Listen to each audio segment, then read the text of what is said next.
கர்த்தருடைய பரிசுத்த நாமத்துக்கு ஸ்தோத்திரம். கர்த்தர் நல்லவர்.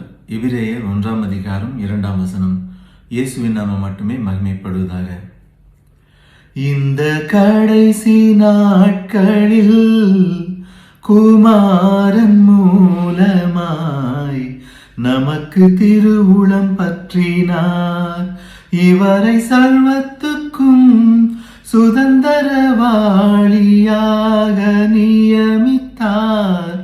இவரை கொண்டு உலகங்களையும் உண்டாக்கினார். இந்த கடைசி நாட்களில் குமாரன் மூலமாய் நமக்கு திருவுளம் பற்றினார். இவரை சர்வத்துக்கும் சுதந்திரவாளியாக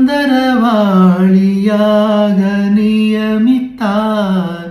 இவரை கொண்டு உலகங்களையும் உண்டாக்கினார்.